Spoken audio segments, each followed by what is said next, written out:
Muito bem, meus queridos, vamos iniciar a nossa aula 25. E galera, olha, hoje a aula eu peço a todos vocês que fiquem atentos. Isso, muita informação, mas obrigado aos professores presenciais que já entregaram o material todo para os nossos estudantes. Aí, os estudantes vão pegar o material, vão acompanhando a lâmina por lâmina do slide. E aí, galerinha, já faz a sua anotação, fala pro professor, fala pro professor Jefferson que eu não entendi isso aí, eu repito na hora, tá bom? E outra coisa. Obrigado aí, viu? Tamo junto. Professor, mas o que a gente vai falar na aula de hoje? Galera, hoje nós vamos falar sobre metabolismo. Olha só, minha diretora, na tela aqui, Aí, cara, essa mulher is fan. Aula 25. Professor, o que nós vamos falar na aula 25?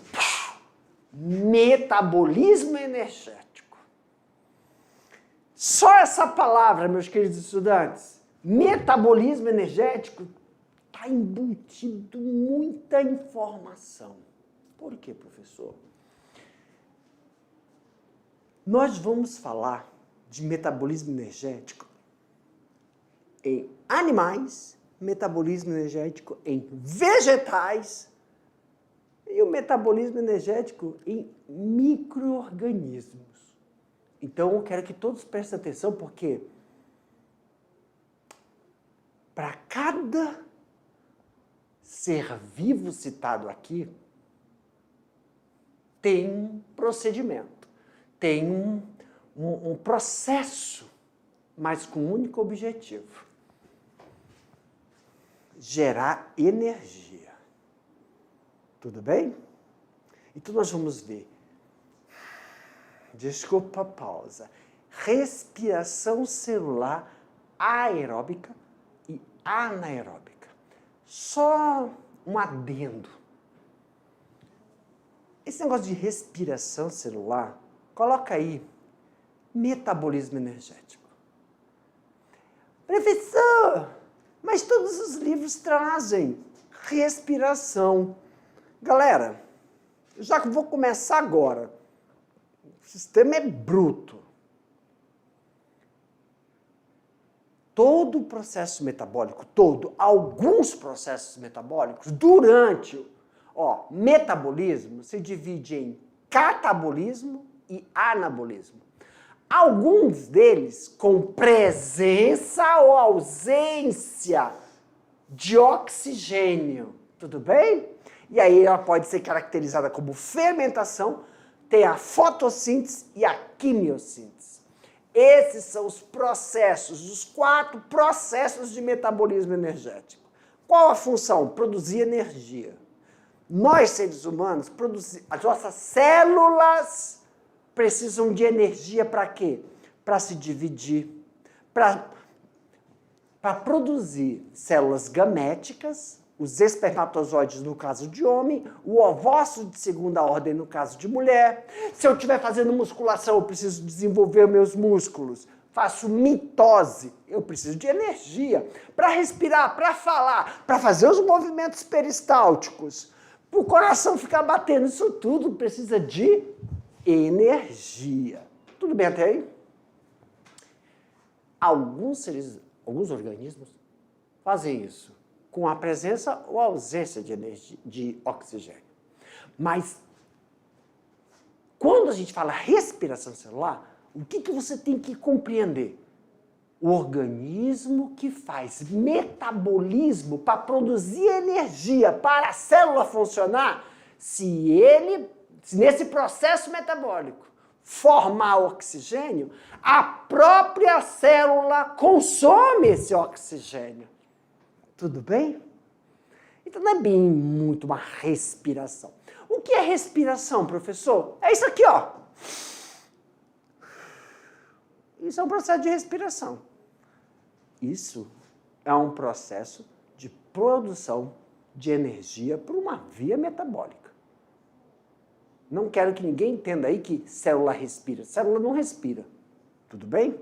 Minha diretora, aumenta a tela aí para mim. Respiração aeróbica, respiração anaeróbica. Aí os meus queridos estudantes botam aí, ó, metabolismo com a ausência ou presença de oxigênio. Perfeito, professor. Mas vamos entender isso aqui. O metabolismo aeróbica, ou anaeróbica, que é o de baixo, na ausência, consiste, então, respiração, que, ó, aeróbia,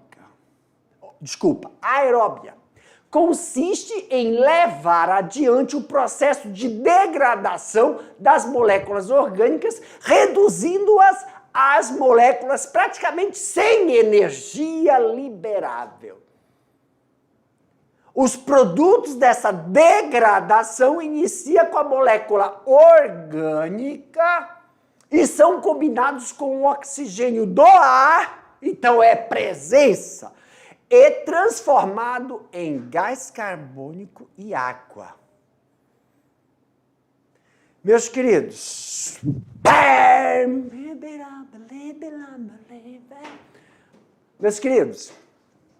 professor, degradação. O que é uma degradação?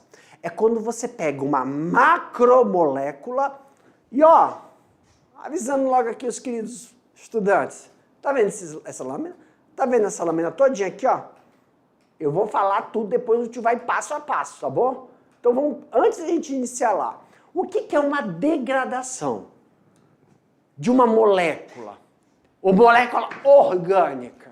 Degradação de uma molécula orgânica é uma macromolécula. Professor, oi, o que é uma macromolécula? Macromolécula é uma molécula, não é que ela é grande, enorme, é uma molécula altamente energética. E o que é degradar? Degradar é quando você quebra essa molécula em moléculas menores, até virar uma molécula inicial, primária, chamada de monômero. Professor, oi, o que são monômeros? Monômeros são unidades formadoras das macromoléculas. Dá um exemplo aí, professor. Carboidrato, fonte de alimento, fonte nutricional.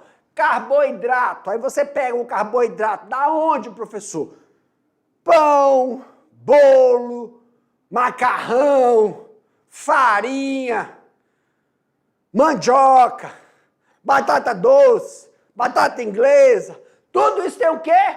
Carboidrato. Então, moléculas orgânicas. Quando a gente quebra o carboidrato, gera glicogênio. Quando você quebra o glicogênio, quebra, por degradação da glicose. A última molécula formadora, a última molécula, a unidade monomérica formadora de um todo, é a glicose. Então, quando tem um glicogênio,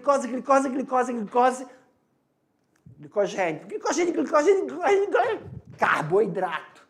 Então, quando você vai tirando, você vai degradando, você vai diminuindo essas ligações, você vai soltando essas ligações e dando uma nova conformação para essa molécula, vai tirando o quê?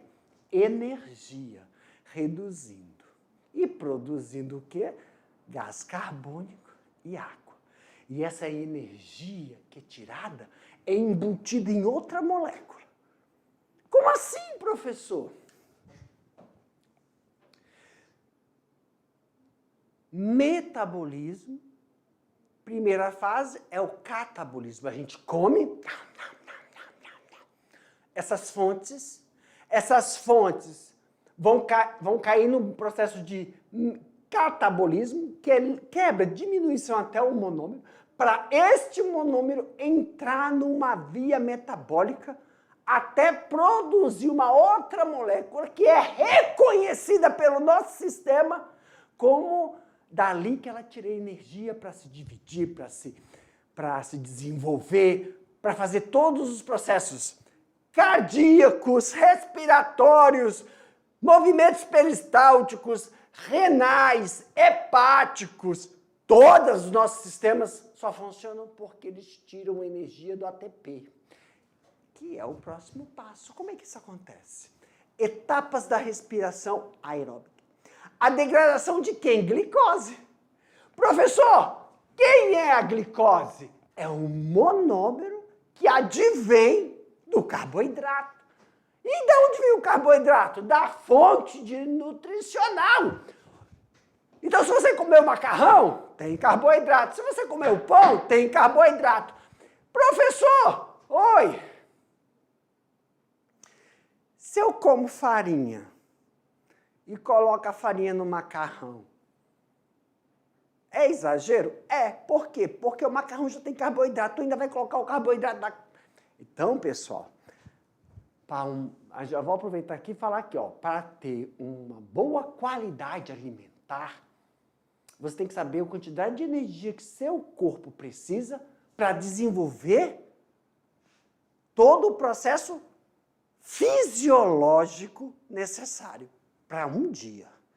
Agora, se você é uma pessoa que faz atividades físicas, se você é uma pessoa que está desenvolvendo músculo, fazendo musculação, aí você tem que saber quanto você precisa para manter a sua atividade, sua energia para um dia, mais quanto você precisa para que recupere essas fibras musculares. Então, degradação da glicose, que as pessoas chamam de respiração celular, se dá por 3 etapas. Vamos ver quais são elas? Aqui, ó. Glicólise, ciclo de Krebs e cadeia respiratória. Resumindo, professor, oi, o que é glicólise? É quando você comeu pizza, porque tem muito carboidrato, comeu pastel, comeu bolo, comeu pão, comeu uma fonte de carboidrato. Todo o processo digestivo, até chegar nas microvilosidades lá do intestino liso, aqui ó, o delgado, ele vai absorver, porque passou por um processo pré-digestório e vai fornecer o quê? Um monômero. Desse carboidrato pega-se o quê? A glicose. Aí a glicose, ela entra no processo metabólico, na via metabólica, chamado de catabolismo. E aí, quando a molécula, o monômero formadora de uma macromolécula entra no processo de catabolismo, então ela está passando por uma transformação. E esse processo, glicólise, é chamado glicólise quando a glicose está sendo catabolizada, transformada, fazendo com que ela inicie o processo de disponibilizar energia. E para isso, quando ela chega aqui, ó, a glicólise, ela passa por 2 grandes etapas. A glicose, a molécula, entra na via e vai se transformar em 10 etapas em piruvato. Aí esse piruvato vai entrar no ciclo de Krebs. E aonde ocorre o ciclo de Krebs? Matriz mitocondrial. E depois vai para as cristas mitocondriais, aí sim chamados de cadeia respiratória. A glicose, a primeira etapa é no citosol, no hialoplasma. Depois ela vai para mitocôndria. Então, a segunda etapa da glicose, que inicia com o piruvato, cai no ciclo de Krebs, que é dentro da matriz mitocondrial, e finaliza nas cristas mitocondriais. Por isso que a mitocôndria, uma organela citoplasmática, é denominada responsável por produção de energia para que a célula consiga ter uma molécula chamada de ATP e realizar todas as suas funções. Exemplo, meus queridos, eritrócito. Eritrócito é uma célula do tecido sanguíneo que dura quanto tempo, professor? 120 dias. E nesses 120 dias, professor, o que o eritrócito faz? Capta oxigênio dos nossos pulmões, exemplo 4, e vai levar esse oxigênio para os tecidos. E lá nos tecidos ele retira o dióxido de carbono e a gente expulsa. Mas para o eritrócito realizar essa atividade, ele tem dentro desse ATP para realizar esse processo fisiológico de trocas gasosas. E aí ele é retirado do sistema e joga no sistema o quê, professor? Outros eritrócitos novinhos para durar nesse sistema da hematose 120 dias. Vamos conhecer a região? Aumenta a tela, minha diretora. Olha aí, ó. Glicólise, primeira etapa, hialoplasma. Professor, o senhor não falou que era no citosol? Era como a citosol. Meus queridos, olha aqui, ó. Isso aqui é uma célula. Aqui é o núcleo. Ok. Professor, oi. Tá vendo isso aqui, pessoal? Do núcleo até essa região onde está em azul, nós chamamos de citosol. É o citosol. Daqui, ó, em roxinho, tem uma região, o citosol se divide em citoplasma e hialoplasma. Hialoplasma é uma região que tem várias bolinhas de ar, altamente metabólico, é uma região que tem um metabolismo alto. E essa outra região aqui, professor, é o citoplasma. Que região, Jefferson? Essa em vermelho. Daqui para cá, ó, é o citoplasma. Então, aonde é o hialoplasma? É aqui, ó. Esse é o hialoplasma. Então, no hialoplasma, a molécula de glicose se transforma em, que é no hialoplasma, se transforma em piruvato. Mas, professor, ali está AC, pirúvico, que é o AC de ácido pirúvico, também conhecido como piruvato. E aí ele se transforma de ácido pirúvico quando ele faz a sua conexão com a acetilcoenzima A, entrando no ciclo de Krebs, até se transformar em ATP. Quando ele produz no ciclo de Krebs nicotinamida adenida difosfatada, nicotinamida adenida reduzida, tem o FAD, o NAD e também ATP. Tanto a nicotinamida adenina dinucleotídico e a FAD vai para as cristas mitocondriais. E nas cristas mitocondriais, conhecida como cadeia respiratória, ocorre a produção máxima de ATP. Alguns livros colocam 28, outros livros colocam 26, mas isso é uma outra história. Professor, oi, tá aqui, ó, produziu oxigênio e produziu água. Só que se você vê o sentido da flecha, todo o oxigênio produzido na cadeia respiratória, na etapa aeróbica, é consumido pelo sistema. I don't understand when the people say respiração celular. I don't. Professor, aqui também. A etapa aeróbica ocorre a quebra da glicose no hialoplasma celular, também vai para ciclo de Krebs, que é na matriz mitocondrial, e depois cadeia respiratória.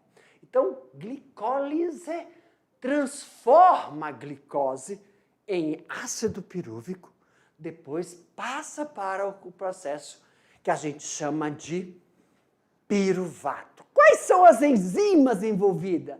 Hexoquinase, fosfofrutoquinase 1, até chegar a piruvato quinase, que faz o ácido pirúvico. Claro, transformando glicose em glicose 6-fosfato, depois frutose 1,6-fosfato e fosfenolpiruvato. Professor, por que é importante essa etapa? Back my director! Porque, pessoal, dentro da cadeia respiratória, podem existir algumas doenças inatas. Pessoas que têm problemas no processo de produção dessas enzimas que são fundamentais para o processo metabólico, que nós chamamos de...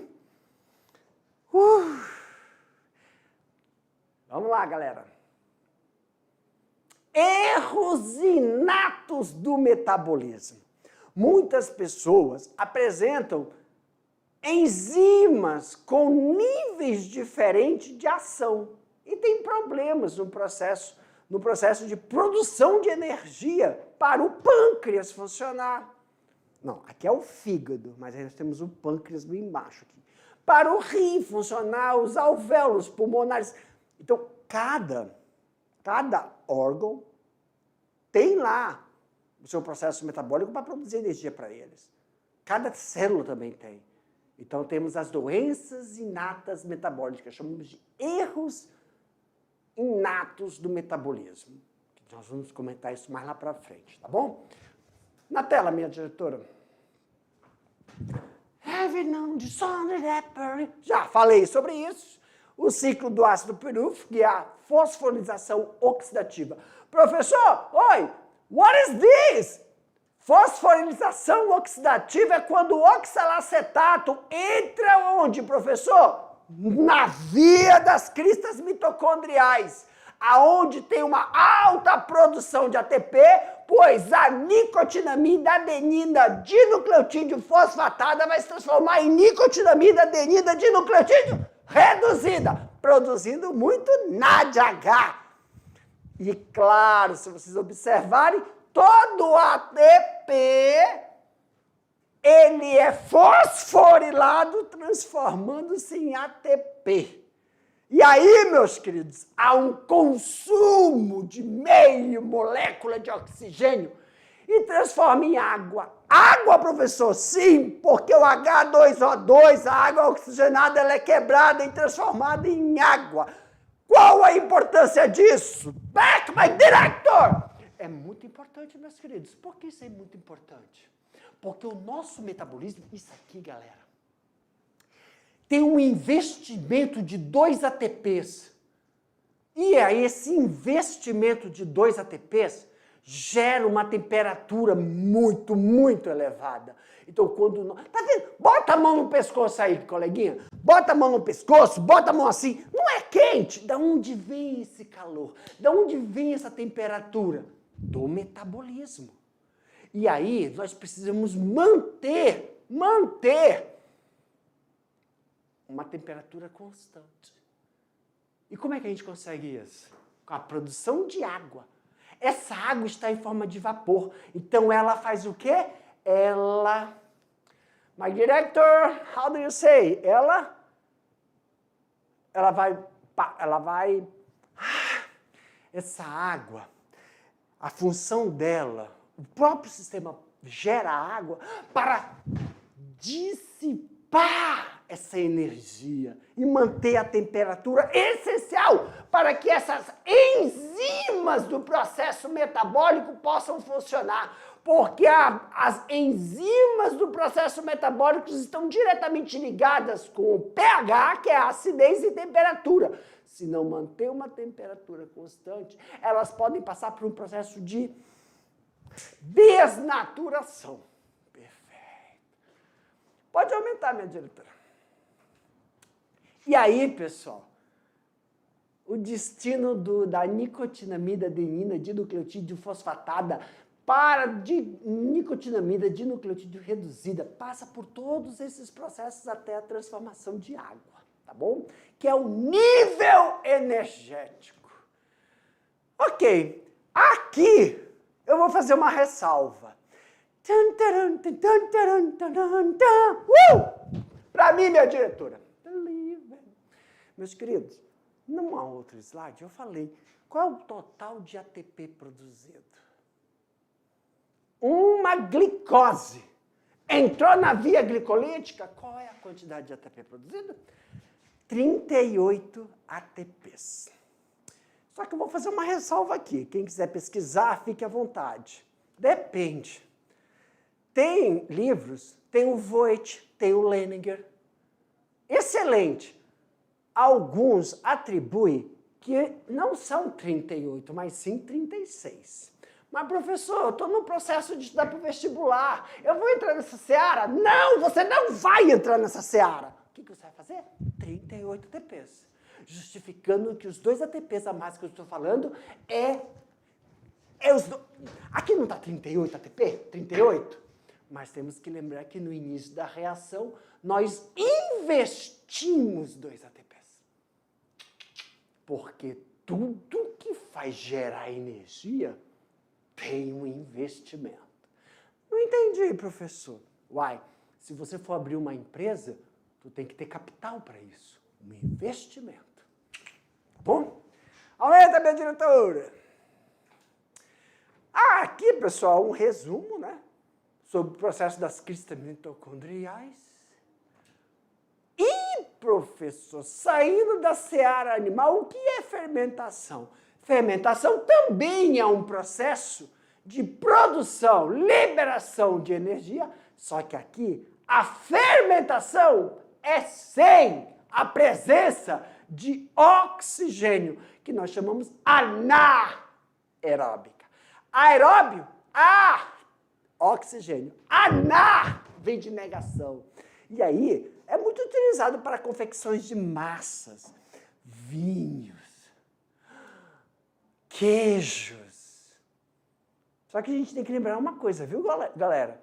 Tá vendo todo esse produto aí? Todo esse produto é um processo de degradação da matéria orgânica. Então, quando você come queijo, come iogurte, come vinho, tudo é um produto, isso é um produto, né, oriundo de fungos, bactérias que realizam esse processo, tá? Aí, ó, as Scramyxis cerevisiae, né, micro-organismos, leveduras também, bactérias que realizam esse processo de fermentação. Professor, qual a diferença? Da glicose, nós temos aí o investimento de ATP, o investimento da nicotinamida adenina dinucleotídeo fosfatada. Claro que para isso vai ter a formação de fermentação alcoólica. Os lactobacilos, bactérias presentes no leite, executam fermentação láctea.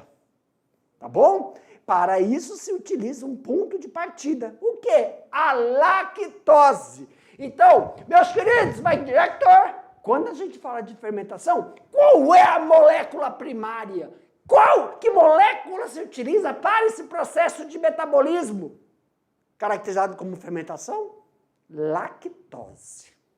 Qual é a molécula que nós utilizamos para a produção de ATP? Aeróbico nosso? Glicose. Aumenta, minha diretora. Aí, existe fermentação láctea nos humanos? Pessoal, a fermentação láctea é o acúmulo inteiro das fibras musculares. Come on, minha diretora.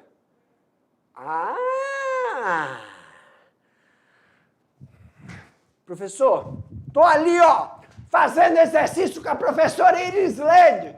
Ela falou, Jefferson, você tem que se exercitar porque você está ficando pesado. E aí, ó, eu vou fazer agachamento, só que uma hora, dá uma dor que a gente fala assim, deu cãibra. Por quê?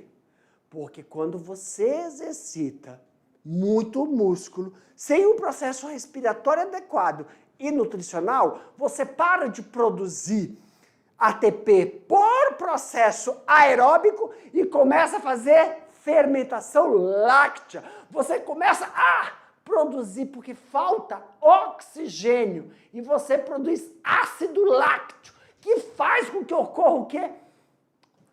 O endurecimento das fibras, puxando para falar assim, para de se exercitar, porque você começou a ter um processo de falta de oxigênio que está atrapalhando. Então, a via glicolítica é sequestrada para uma via alternativa láctea. Muitas vezes isso é prejudicial para as fibras musculares.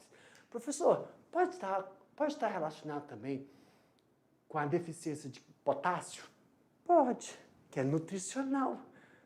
Porque as enzimas, quando a gente faz exercício e produz energia, temos que apresentar o quê?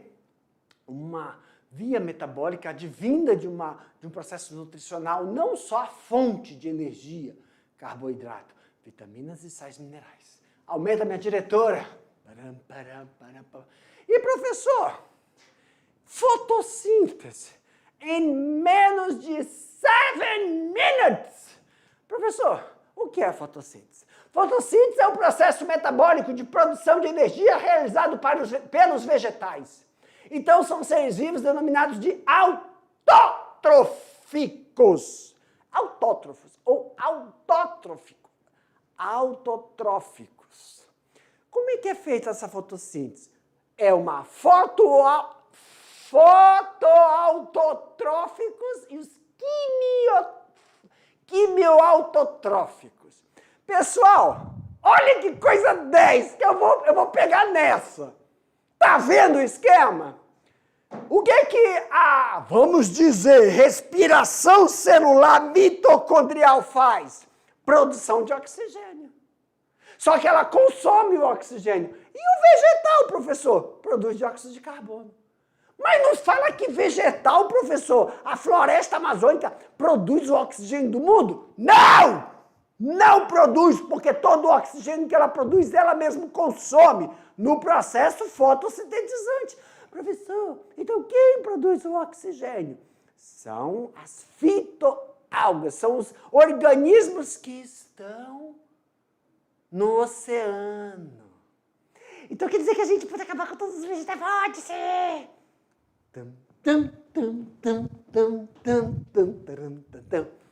Olha aqui, ó. Vamos ver aqui. Professor, volta ali. E aquele oxigênio ali que está saindo da árvore? A própria árvore consome à noite. Ela absorve, olha ali, ó, dióxido de carbono. Ela retira. Claro, as árvores são boas para isso. Elas têm que retirar o dióxido de carbono. Ela produz oxigênio? Sim, produz, mas ela consome esse oxigênio. Olha o mecanismo geral. O que é essa flechinha, professor? É a incidência solar, meus queridos. Qual é a fonte nutricional? Inorgânico. Para mim, minha diretora, nós precisamos de macromoléculas orgânicas, glicose, que pode vir de qualquer fonte. Qualquer não, né? Algumas fontes nutricionais. Isso é outro assunto. Qual é esse daqui? Qual é a fonte nutricional? Inorgânico. São inorgânicos. E a planta absorve os nutrientes inorgânicos e transforma ele em orgânico. Mas para isso eu preciso de uma incidência solar. Então ela absorve dióxido de carbono, ela absorve água e os sais minerais. Com incidência solar, ela produz glicose, oxigênio e água. Só que esse oxigênio aqui, ó, ela consome à noite, pessoal. Então, a forma geral, olha aí, ó, nutrientes inorgânicos. Aí ela vai absorver esses nutrientes inorgânicos com a incidência solar. Meu Deus, só tem incidência solar. Aí isso faz as moléculas vibrarem. Todos esses nutrientes que estão aqui vão entrando na árvore. E aí lá na folha, ela começa a transformar em glicose e ela libera o oxigênio. Isso é fotossíntese. E aí ela vai consumindo todo o dióxido de carbono, que é prejudicial. Então não se preocupe se a vaquinha der um pum. Não. A vaquinha vai contribuir, é uma interação, vai contribuir para favorecer que tenha matéria-prima. Para a árvore fazer o quê? A fotossíntese.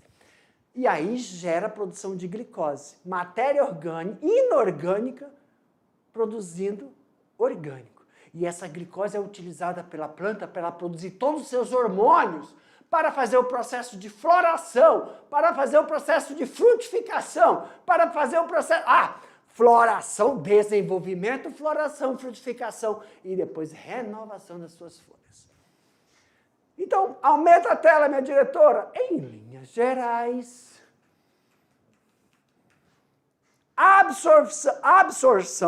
absorve energia solar. Em nós é a mitocôndria, no vegetal, clorofila. E produz o quê? Glicose. Então sai do inorgânico para o orgânico. Professor, incidência solar é realizada através das clorofilas que estão na planta. Alguns protistas, algumas bactérias fotossintetizantes também realizam isso. A produção de dióxido de carbono. Só que aí, pessoal, tem a etapa clara e a etapa escura. Olha aí, ó, etapa clara ocorre nos tilacoides. Depende de energia luminosa. Fotólise da água. A água quebra e realiza um processo fotofosforilação. E a etapa escura ocorre no estroma, que é outra parte do cloroplasto.